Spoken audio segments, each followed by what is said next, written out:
Hey, so I'm Felix Bollen. I'm one of the co-founders of German Kraft. I founded this company with two friends of mine, Anton Borgmann and Michele Tieghi, and actually Andrea Ferrari, who also joined a bit later, who are all friends from high school, and we wanted to bring authentic German drinkable beer to the craft beer scene of London and England. We focus on German-styled beers brewed after the German purity law from 1516, with a modern twist though, so we push the boundaries within that oldest food law to bring amazing drinkable beer to the people of London. Let me take you on a quick tour and show you around our brewery a bit. So we brew after the German purity law, only with 4 ingredients, that is malt, hops, water and yeast. And this is where the brewing starts, by adding the malt into this bottle here, and after that it travels up there and gets crushed in this big container here before it goes into the first step of mashing in the actual brew house. So come follow me.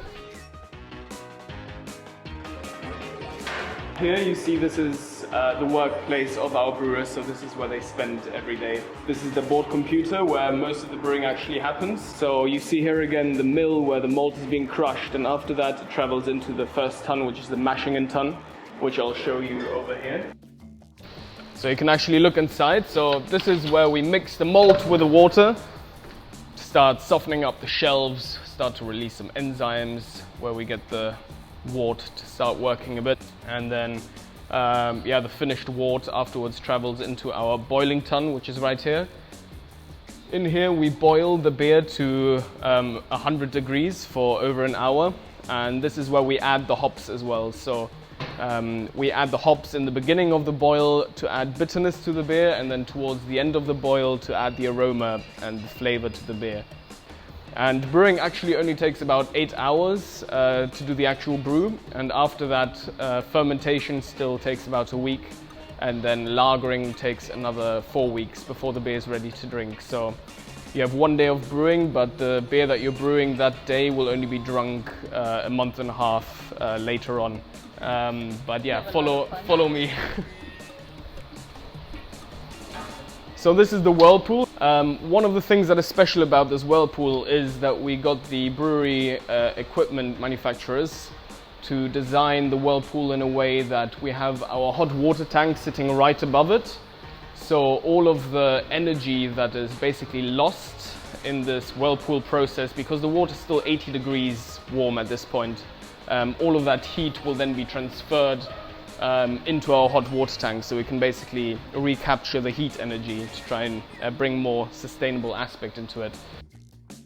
Alright, so after the beer has gone through the heat exchanger, it's about 20 degrees warm, and it travels through these pipes here, goes underground, and then goes through our brew garden, as we call it, to go into the fermentation cellar, which I'll show you now.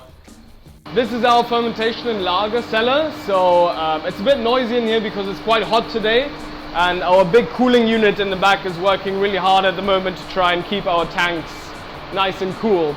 After the whole brewing process is finished, the beer travels underground and goes into our piping structure here to go into one of the tanks.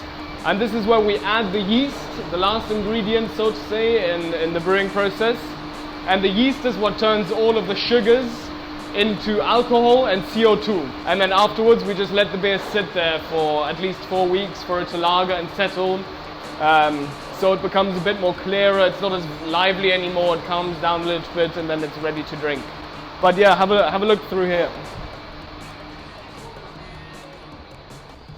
But yeah, you can see and feel here that this tank is very cold. So during the lagering process, this beer is always cooled down between 0 and 2 degrees Celsius.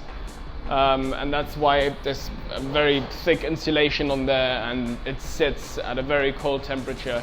It's a typical German style of lagering and keeping our beer fresh. And the word lager actually comes from German, because lager means to store beer, because we store our beer for quite a while before it's ready to drink. We've got 2 beers in our core range. We've got a helles lager, typical German, most popular style, which we call Heidi Blonde.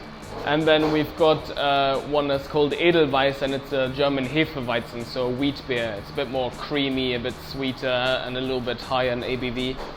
And then every month we do a special beer, so we've had everything from Pilsners to Bock beers, darker beers, smoked beers. And at the moment our next special will be a Dunkel. So it's basically a dark lager, also a Munich style Dunkel, which will be released in roughly a week's time. Heidi is our flagship lager that you can just not get enough of. So we brew and serve all of our beer fresh on site, so we don't put any beer in packaging, we don't let it travel and ship it around the world or whatever. That's mainly due to the fact that the beer tastes best when it's fresh and when it's served fresh at its point of origin.